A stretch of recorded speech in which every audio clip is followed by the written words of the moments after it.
Hello everyone. कैसे हैं आप सभी। सबसे पहले आप सभी को ईद मुबारक। और लेक्चर में बढ़ने से पहले मैं आप सबको सबसे पहले ये बता दूं कि लास्ट लेक्चर में हमने थर्मोडायनामिक्स में नॉन फ्लो प्रोसेस के डिफरेंट डिफरेंट प्रोसेस देख रखी हैं, उनके वर्क कैलकुलेट भी कर रखे हैं। और मैंने आपसे वादा किया था कि हम जनरल फॉर्मूले पे पीडीपी पे भी एक अच्छा और बेहतरीन न्यूमेरिकल करेंगे। तो आज उसी वादे को पूरा करने के लिए मैं आप सभी के सामने एक बेहतरीन सा क्वेश्चन लेके आया हूँ। तो क्वेश्चन मैं आपको पढ़ के सुनाऊंगा। मैंने गिवन डाटा लिख रखा है, डायग्राम बना रखा है। तो मैं आपको क्वेश्चन डाटा पढ़ के दिखा देता हूँ। क्या कि spherical volume spherical balloon of 1 metre diameter spherical balloon का कितना है 1 metre contains a get at 150 kilopascal, यानी कि the initial pressure of the balloon of diameter 1 meter is 150 kilopascal. Now the gas inside the balloon, अब जो gas इसके अंदर भरी हुई है, जो गैस inside the balloon है उसको हमने हीट किया। ओके, हीट किया। During the process, the gas inside the balloon is heated until the pressure reaches to 450 kilopascal. This implies that heat करने के बाद जो हमारा प्रेशर है P2 वो 450 kilopascal हो गया है। ठीक है। During the process of heating, the pressure of the gas inside the balloon is proportional to the cube of the diameter of the volume. क्या बोला क्वेश्चन ने? क्वेश्चन ने बोला है कि फाइंड क्या करना, देखा तो find the work done by the gas, find the work done by the gas. ठीक है, work done by the gas निकालना है मुझे। तो बेसिकली हमारा क्वेश्चन क्या है, एक बलून है जिसका डायमीटर 1 मीटर है, स्फेरिकल बलून है। इनिशियली उसका प्रेशर 150 किलो पास्कल है। उस पे हमने जो आइडियल गैस भरी हुई है बैलून के अंदर उसको मैंने हीट किया, और जब मैंने हीट किया तो उसका जो फाइनल प्रेशर आया वो आता है 450 किलो पास्कल। ठीक है। अब जब हीटिंग कर रहे थे हम किसकी, गैस की जो बलून के अंदर भरी है, उस टाइम हमने ऑब्जर्व किया कि हमारा जो प्रेशर है वो डायमीटर के क्यूब के प्रोपोर्शनल है। तो अब मुझे बताओ कि वर्क डन कितना हुआ। तो प्रोसीड करते हैं हम क्वेश्चन के अंदर। क्वेश्चन के अंदर प्रोसीड करने के लिए वर्क डन का फॉर्मूला क्या होता है, what is the formula of work done. As we all know that, मैंने एक चीज बता रखी है। तो dw is equal to integration of pdv। Okay, बहुत ही छोटी सी बात बताई थी, जिसका दूल्हा उसकी बारात है। p और dv, तो जिसका दूल्हा उसकी बारात तो नहीं है। ठीक है, तो मुझे या तो p को dv के कन्वर्ट में करना पड़ेगा, फिर v को p के फंक्शन में कन्वर्ट करना पड़ेगा। यहां पे मुझे क्या दिया है, हमारा गिवन कंडीशन से, from given condition P is directly proportional to dq। यहां तक कोई दिक्कत, मेरे ख्याल से कोई दिक्कत नहीं है। And it is a spherical volume, तो volume of the sphere as we all know that 4/3 pi r cube, d is equal to 2r, so r is equal to d/2, तो v is equal to 4/3 pi d/2 का cube, 4/3 pi d cube by 8, it is pi d cube by 6 volume. So volume is directly proportional to d cube, volume is directly proportional to d cube from equation 1 and this from equation 2. So from equation 1 and equation 2 P is directly proportional to V। यहां तक आपको समझ आ गया? ठीक। Now P is directly proportional to V. Now from this we conclude that P is equal to constant Kv and P1 is equal to Kv1 and P2 is equal to Kv2। इन दोनों को मैंने divide किया, तो यहां से implies that P1 upon P2 is equal to V1 upon V2। यहां तक कोई दिक्कत, मेरे ख्याल से कोई भी दिक्कत नहीं होनी चाहिए। नाउ पीडीवी में अगर मैं जाता हूं, अगर मैं पीडीवी में जाता हूं और इसको देखता हूं, तो मुझे यहां से देखो V1 तो मुझे पता है कितना है 4/3 pi r cube, d is equal to 1 metre, तो r is equal to 1/2 metre. यहाँ तक कोई दिक्कत तो मैं यहाँ से वॉल्यूम निकाल लूंगा V1। नाउ V2 कैलकुलेट करना है मुझे। V2 अगर मुझे कैलकुलेट करना है, V2 कैलकुलेट करने के लिए मेरे को इस वाले इक्वेशन का यूज आएगा, जो कि मैंने फ्रॉम 1 एंड 2 से ड्राइव की, तो फिर यहाँ से मैंने P1 upon P2 equal to V1 upon V2 calculate कर लिया था। तो P1 अपॉन P2, P1 कितना है मेरा 150, P2 कितना है हमारा 450, 4/3 पाई R1 का क्यूब ओवर 4/3 पाई R2 का क्यूब। इससे ये गया, इससे ये गया, बचा है आपका 150 अपॉन 450 R1 का क्यूब, ये आ गया आपका R2 का क्यूब। यहाँ तक कोई भी दिक्कत, मेरे ख्याल से कोई भी दिक्कत नहीं है, ठीक है। नाउ R1 हमारा कितना है 1/2 का 1/2 का होल क्यूब, और R2 मुझे निकालना है। यार मुझे ऐसा लग रहा है कि V1 को कैलकुलेट कर लेते हैं अपन यहाँ से, और यहाँ से V2 निकालेंगे। R1 R2 निकालने की जरूरत नहीं लग रही मुझे यहाँ पे, ठीक है, क्यों फालतू का स्टेप बढ़ा है, ठीक है। देखो तो V1 कितना है हमारा, V1 हमारा कितना आ जाएगा यहाँ से 4/3 पाई 1/2 का क्यूब। इसको सॉल्व करेंगे कितना आएगा, कितना आएगा आपका π/6। V1 इज इक्वल टू π/6, तो V1 is equal to π/6 over V2। So V2 is equal to, ये हो गया आपका 3, V2 इज ओवर π/2।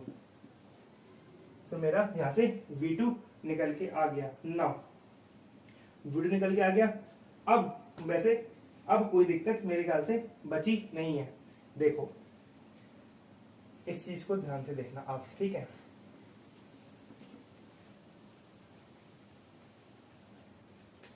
इस वाले फॉर्मूले को मैं लेके आ रहा हूं, dw is equal to pdv। यहां तक कोई प्रॉब्लम नहीं है। As we derived P directly proportional to B, तो P is equal to kV, कोई दिक्कत, तो P की वैल्यू मैं क्या दूं kV dV, कोई भी दिक्कत यहाँ तक, कोई दिक्कत नहीं। K की वैल्यू क्या है P upon B, either it is P1 upon B1 और it is P2 upon B2, जो भी आप चाहें, P1 अपॉन B1 और यहाँ पे V dV। P1 upon B1, हमारा P1 क्या है, P1 हमें गिवन है 150 किलो पास्कल, V1 हमारा कितना है π/6, हमने पहले कैलकुलेट किया था, कोई दिक्कत, कोई भी दिक्कत नहीं है, ठीक। V dV integration of x dx x² 2 plus c, यहाँ तक कोई दिक्कत।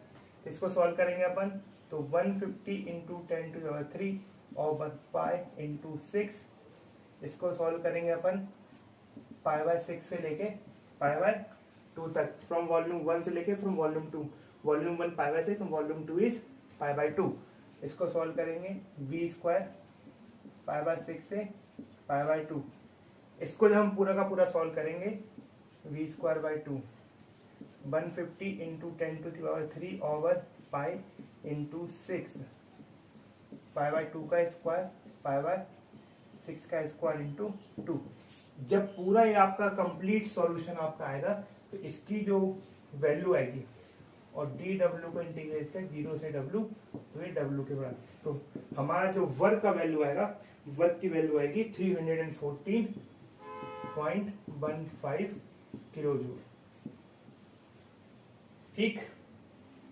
ये हमारा answer,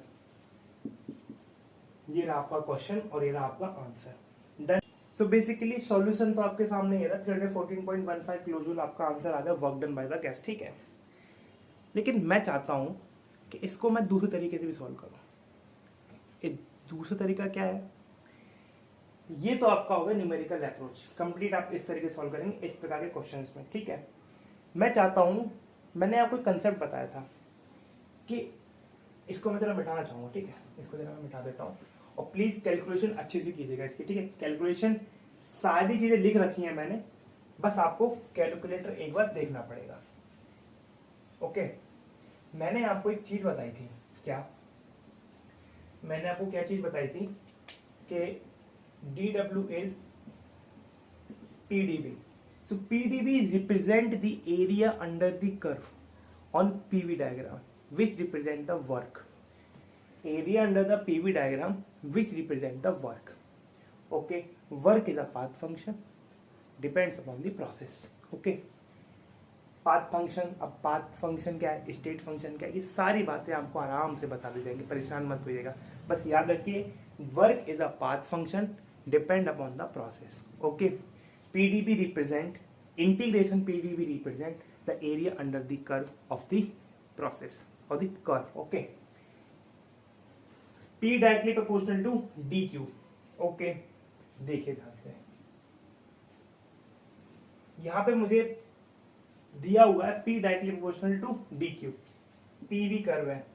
if there is any possibility, if there is any possibility to build या to construct a relationship between the pressure and the volume, then we can directly plot the graph over PV.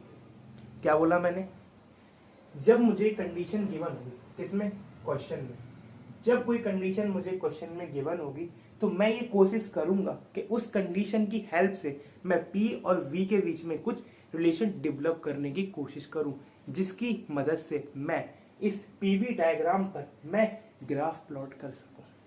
For example मैंने question में भी करके दिखाया था, like volume of the sphere, यही करके दिखाओ। देखिए volume of the sphere defined as 4/3 pi r cube, कोई दिक्कत, and diameter is equal to 2r, so r is equal to d/2, यहाँ तक कोई दिक्कत। तो दिस 4/3 पाई d/2 का whole cube which comes out to be pi d³/6 and volume is directly proportional to dq. Equation number second, and this is our equation number 1, and with the help of the equation number 1 and the equation number 2 we conclude this P is directly proportional to V। यहाँ तक कोई दिक्कत, कोई दिक्कत नहीं है। Now अब जब मैं इसको एक्सपेंड फॉर्म में लूंगा तो P is equal to KV, और K क्या है यहाँ पे, K कुछ भी नहीं है, K यहाँ पे एक आर्बिटरी कांस्टेंट है, आर्बिटरी कांस्टेंट है, K की कुछ भी वैल्यू हो सकती है। K लास्ट मैंने जब इस क्वेश्चन में जब मैं सॉल्व करा तो मैं आपको एक चीज ही बताई थी कि K को मैं कैसे देता हूँ, K is equal to P/V and this can be written as P1/V1 and also it is written as P2/V2। तो इसकी वैल्यू हम इस तरह निकाल सकते हैं। नाउ अब आप ध्यान से देखिएगा, पीवी डायग्राम पे अगर मैं इस पूरी प्रोसेस को शो करना चाहूं, मैं आराम से शो कर सकता हूं। कैसे, P1 मुझे क्या था, P1 है मेरे पास 150 किलो पास्कल एंड V1 क्या है हमारा π/6। P2 मेरा क्या है, P2 मेरा क्या है 450 किलो पास्कल, और V2 क्या है मेरा π/2। यहाँ तक कोई दिक्कत, कोई दिक्कत नहीं है। नाउ मेरे पास कोऑर्डिनेट्स आ चुके हैं, मुझे सिर्फ प्लॉट करना है। whenever there is a kind of equation P is equal to KV, this implies that it passes through the origin। okay, P is equal to वैसे Y is equal to mx, so m हमारा क्या है यहाँ पे slope है, तो यहाँ पे जो K है K भी हमारा एक स्लोप हो जाएगा। ठीक है, ऐसी इक्वेशन एक लाइन, एक स्ट्रेट लाइन से रिप्रेजेंट करते हैं। अब ये जो स्ट्रेट लाइन है वो कहां से पास होगी, वो वहां से पास होगी जहां पे ओरिजिन होगा। अगर मैं इसको ऐसे लिख दूं y is equal to mx plus C, तो ये स्ट्रेट लाइन की इक्वेशन है, रिप्रेजेंट करती है जिसमें स्लोप m होगा और जो कि ओरिजिन से पास नहीं होगी। ठीक है, लेकिन यहीं पे अगर मैं c की वैल्यू 0 करता हूं तो this implies that there is a line, this is the family of the straight line which passes through the origin, ये ओरिजिन से पास होगी। ठीक है, तो P1 V1 में यहाँ पे कहेगा तो P1 हमारा कितना आ गया, सॉरी P1 नहीं पहले V लिखूंगा मैं, तो π/2 150 स्ट्रेट लाइन कर्व बनेगा आपका, और यहाँ पे ये आपका हो गया, सॉरी V1 T1, और ये आपका है V2 P2 π/2 और 450 किलो पास्कल। ना मैंने आपको बताया था कि जो इंटीग्रेशन पीडीवी है which represent area under the curve on PV diagram, इसके अंडर एरिया कौन सा है, ये वाला एरिया, ये वाला एरिया इसके अंडर आ रहा है π/2 150 450 kilo pascal 150 kilo pascal π/6 π/2, this area A B C D, तो मैं यहां लिखूंगा D W is equal to area A B C D A B C D represent the trapezium. So area of the trapezium क्या होगा, half sum of the parallel side. Sum of the parallel side हमारी क्या है, 150 and 450, 150 and 450 into height. Height हमारी क्या है, height हमारी है π/2 minus π/6। When you solve this equation, you will exactly get 314.15 kilo joule. ठीक है, तो ये आप ग्राफ से भी सॉल्व कर सकते हैं।